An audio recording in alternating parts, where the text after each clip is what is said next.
Coucou les amis, j'espère que tout le monde va bien. Nous sommes vendredi 30 juin. Il a plu hier, ça fait vraiment du bien. Hier soir, ça a commencé, ça fait vraiment du bien. Bref, on s'en fiche, on n'est pas là pour la météo. Aujourd'hui, je suis là pour vous montrer comment j'ai procédé pour ce motif. Alors, ça peut être tout un autre motif, c'est modifiable. Vous pouvez faire beaucoup plus haut, beaucoup plus bas, c'est vous qui allez décider, mais je vais vous montrer comment j'ai fait. Bon, vous vous souvenez que j'avais acheté le canevas, hein, le plastique blanc là sur lequel j'ai passé les fils, sur le site Temu, peu importe. Bien entendu, j'en avais pris qu'un. La gourde que je suis, j'aurais dû en prendre deux pour vous faire le tuto, mais c'est pas grave, j'ai trouvé... Comme je vous ai dit au dernier tuto, j'ai trouvé un autre moyen de pouvoir vous montrer exactement comment faire. En n'ayant pas de canevas, j'ai pris, vous voyez, du plastique de jardin. Donc je vais couper un petit bout, c'est juste pour la démonstration, pour vous montrer le point. Après, c'est vous qui allez moduler votre bazar, hein, en fait. Hein. Alors attendez, je vais me prendre plus par ici. Là, c'est déjà coupé. Donc ça se coupe super facilement, hein, une paire de ciseaux tout à fait basique. Voilà. Sans tout faire tomber, bien entendu. C'est juste pour vous montrer comment j'ai procédé sur un petit échantillon. Bien entendu, si vous n'avez pas de canevas, de sac de canevas, donc vous pouvez prendre, comme je vous montre à l'instant même, du grillage de jardinage, tout simplement. Et vous coupez vos grillages comme vous en avez besoin. Je vous conseille de bien couper à ras parce que ça pique un peu, sinon ça fait des petites éraflures, c'est pas génial. Donc on coupe tout ça à ras. Voilà, tout simplement. On a notre petit morceau de grillage, donc je descends. Et là, j'ai fait un petit motif. Donc, je vous conseille de prendre un petit cahier ou avec des petits carreaux et de dessiner à peu près ce que vous voulez. Bon, là, c'est pas tout à fait pareil parce que j'ai 4 rangées en bleu alors que là, j'en ai que 3. J'aurais très bien pu en rajouter une comme ça à l'horizontale. C'est vous qui allez décider. Pour l'instant, moi, je vais juste vous montrer comment j'ai procédé. Vous allez voir, il n'y a rien de compliqué. Donc, si vous utilisez ce genre de plastique-là, prenez les mêmes dimensions ou alors toute une longueur pour le corps du sac et deux côtés identiques, hein, de la même taille. Vous comptez le même nombre de carrés. Le mieux, c'est d'acheter directement sur les sites dédiés des sacs de canevas tout préparés. Comme ça, vous vous embêtez pas. Là, j'avais que cette solution-là. Simba, arrête! J'avais que cette solution-là à vous proposer parce que je n'en ai plus. J'en ai acheté qu'un, comme vous savez. Donc voilà, tout simplement. Alors, moi, bon bah là pour l'exemple, hein, je vais vous montrer avec du raffia. On prend une petite longueur, on coupe. Comment on procède? Alors, par exemple, déjà on va se positionner tout en bas. On rentre à l'intérieur par le dessous et on va laisser un fil. Tout dépend de la longueur, ce que vous voulez. On va laisser par exemple cette longueur-là et on va le tenir. Tout simplement, vous allez le tenir et vous allez, j'allais dire crocheter, non, vous n'allez pas crocheter par-dessus. Vous allez enfiler l'aiguille par-dessus. Donc là, par exemple, je suis dans le premier carré. 1, 2, 3, 4, 5, 6. Allez, je vais aller dans le 6e. Je fais glisser mon aiguille. Alors, bien entendu, il ne se positionne pas droit. Je fais glisser mon aiguille, comme ceci. Voilà, j'ai fait mon premier, je ne sais pas si vous voyez bien. Hop, je ne peux pas descendre plus bas, les amis. J'ai fait mon premier, ma première barre, hein, mon premier bâton, en fait. Ensuite, je veux descendre un carré en dessous. Je ne vais pas me mettre à la même hauteur, je vais me mettre en dessous. Voilà, tout simplement, je rentre dans le carré à côté, dans l'espace qui se trouve à côté. Et je vais piquer dans l'espace du dessous. Tout simplement. Voilà. comme ceci. J'en profite, voilà, vous pouvez lâcher, hein, de toute façon ça partira pas. On va continuer à enfiler l'aiguille par-dessus, quoi qu'il arrive. Ensuite, allez, je continue. Hop. Et là, je vais descendre encore d'un cran. Je vais faire des petits escaliers. Comme ceci. Je vais faire le même. Non, je vais descendre encore d'un cran. C'est vraiment vous et, comment dire, et ce que vous aimez comme motif après. Hein. Vous en avez beaucoup sur Pinterest. Hein. Vous en trouvez énormément sur Pinterest. Donc, admettons, là, j'ai fait des petites marches. Celle d'à côté, moi, je décide que mon motif, il va être de cette façon. Là, je vais faire égal. Je vais piquer au même endroit, mais sur la petite case d'à côté. Et je vais repartir symétriquement dans le sens inverse. Donc ça veut dire que je vais remonter d'une case à chaque fois que je me déplace sur une ligne sur la gauche. Au lieu de piquer ici, je vais piquer là, pour que ça soit à la même hauteur que l'autre. Je pense que vous avez compris. Ensuite, celui d'à côté, bah forcément je veux que ce soit symétrique. Donc je vais monter d'un cran. Je vais aller, vous voyez où je pique, dans la case du dessus. Mais j'ai fait n'importe quoi, c'était pas là, c'était au-dessus. Vous voyez? Des fois, on s'y perd. Donc, pas là, au-dessus. Comme ceci, pour que ça soit parfaitement symétrique. Et là, je vais piquer, pas ici, mais au-dessus, pour que ce soit aligné à mon premier morceau, en fait. Hein. Je ne sais pas si vous voyez bien ce que ça donne pour le moment.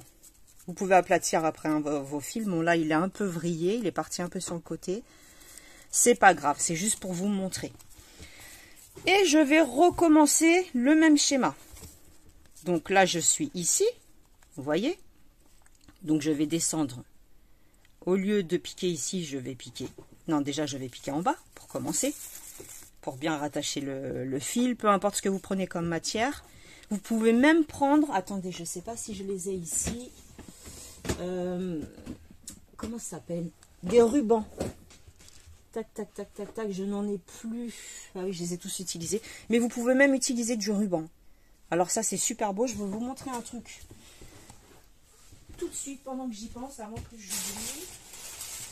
Parce que j'ai commencé avec du grillage hein, de jardinage. Hein. Vous êtes prêts ou vous n'êtes pas prêts? J'ai commencé un sac. C'est que du ruban. Par contre, il vous en faut, les amis. Hein. Vous voyez, j'ai piqué qu'avec du ruban. Et quand je vous dis, j'ai pas terminé, hein, quand je vous dis il vous en faut vraiment. Hein. Donc, c'est pas hyper rentable, c'est pour ça que je voulais pas présenter. Mais voilà ce qui est possible de faire aussi avec du grillage. Vous voyez? Que des rubans qu'on achète à Action, là. Hein. On se prend pas la tête, hein, on va pas acheter des rubans à je sais pas combien. Si vous trouvez des lots, c'est encore mieux. Et vous pouvez même prendre, je vais même pousser le bouchon plus loin, les rubans pour les papiers cadeaux. Ça coûte pas cher du tout. En général, c'est des grosses bobines qui ont un peu cette forme, hein, d'ailleurs, hein, la forme du raffia, sauf que c'est du...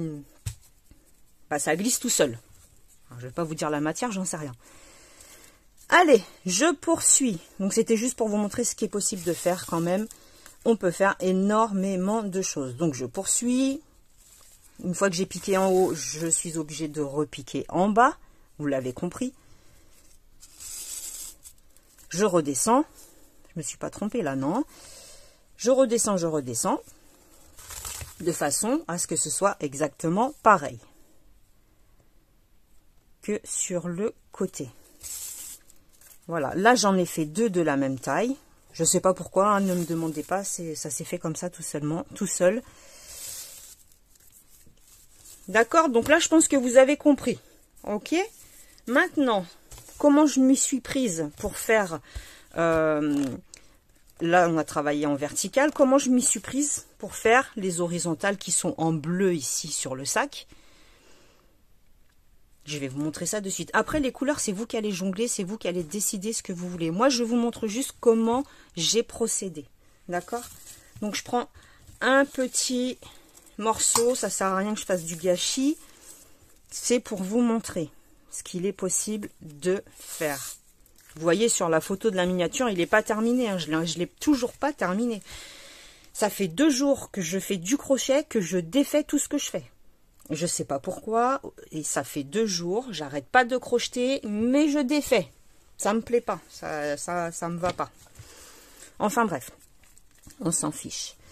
Alors, comment j'ai fait? J'ai piqué à la plus haute hauteur, au même endroit où la barre est la plus haute. Oui, je peux partir dans ce sens-là, c'est pas grave. Toujours pareil, hein, vous laissez une petite longueur que vous allez enfiler après, de toute façon, par la suite, par-dessus.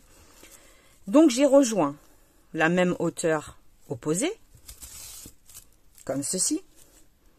Ensuite, je suis descendue. Vous voyez qu'il n'y a rien de sorcier. J'ai piqué en face, ce qui correspond... Pourquoi ça me fait un trou, là? J'arrive pas à comprendre l'histoire. Ah ouais, là aussi, ça va me faire un trou. Ouais, je me trompe, les amis. Attendez, je me trompe. Pour pas que ça vous fasse de trou, vous piquez juste... Vous poussez un peu votre fil et vous piquez dans le même... au même endroit. Voilà, c'est pour ça que ça me faisait un trou. Justement, pour pas que ça apparaisse. Parce que ça, c'est pas quelque chose qu'on pourra cacher par la suite. Hein. Donc... Ne vous faites pas avoir comme je viens de me faire avoir, alors qu'en plus je l'ai fait. Hein. C'est complètement fou. Hop. Et on fait exactement pareil, en fait, à l'horizontale. Tout simplement, on va venir piquer.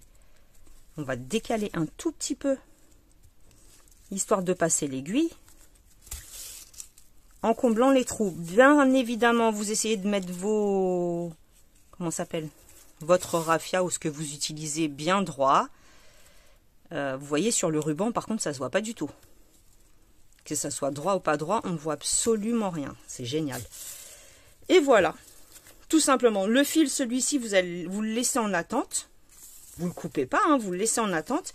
Et quand vous allez de nouveau en avoir besoin, eh ben, vous renfilez l'aiguille et vous continuez à faire, quand on aura terminé par exemple le côté bleu, vous continuez à faire comme je viens de vous montrer là. Très facile. D'accord? Il n'y a rien de compliqué. C'est vraiment simple. Et après, vous allez voir, c'est vous qui allez décider comment vous allez faire vos motifs. Et ensuite, vous serez obligé de repiquer de toute façon dans tous les endroits où vous avez déjà piqué pour cacher les trous lorsque vous allez assembler le travail. D'accord? Après, bah, pour le haut, c'est que du droit. J'ai fait que du... En haut, en bas, en haut, en bas, en haut, en bas. Sur le côté, c'est exactement pareil. En haut, en bas, en haut, en bas.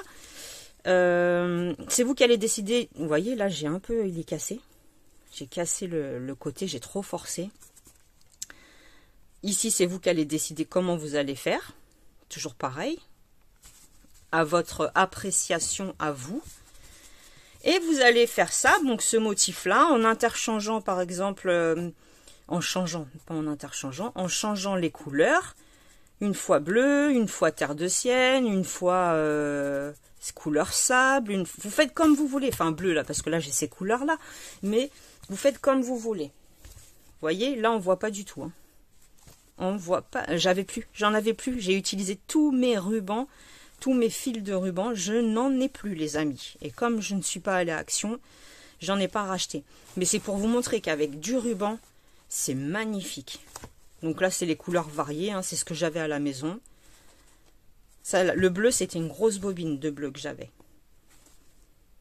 Et je trouve que c'est sympa. C'est vachement original, en fait. C'est pas tout le monde qui a des sacs comme ça, qui se balade avec des sacs comme ça. Vous voyez ce que je veux dire? Donc, je pense que vous avez compris. Vous faites vos motifs. Vous pouvez très bien faire en diagonale. 1, 1, 2, 1, 2, 3, 1, 2, 3, 4. Et on redescend. 1, 2, 3, 1, 2, 1, 2. Voilà, vous comprenez? Vous pouvez aussi faire de cette façon-là. Regardez sur Pinterest, sur Google, si vous n'avez pas Pinterest. Vous tapez motif pour canevas, pour sac en canevas, en plastique. Vous allez trouver vraiment beaucoup de motifs. Alors, celui-ci, ça me fait penser un peu... aux Aztèques, j'adore. Tout ce qui est amérindien, moi j'adore. Donc, de toute façon, tout ce qui est culturel, j'adore. Alors comme ça, c'est réglé. Tout ce qui est ethnique, j'aime beaucoup. Mais vous pouvez trouver d'autres motifs. Hein. Là, le but de ce tuto, c'était vraiment de vous montrer comment on démarre, comment on stocke le fil, on le garde, comment on cache le fil. Après, c'est vous qui allez construire votre motif et votre sac, hein, tout simplement. Voilà, voilà. J'espère que ces petites explications vous auront plu. N'hésitez pas à me faire des retours, à me faire des commentaires si vous en avez envie. Et on se dit à plus tard, lorsque j'aurai enfin concrétisé un autre tutoriel, parce que je suis trop indécise en ce moment. Donc je vous embrasse très fort, prenez bien soin de vous et à bientôt. Salut, salut!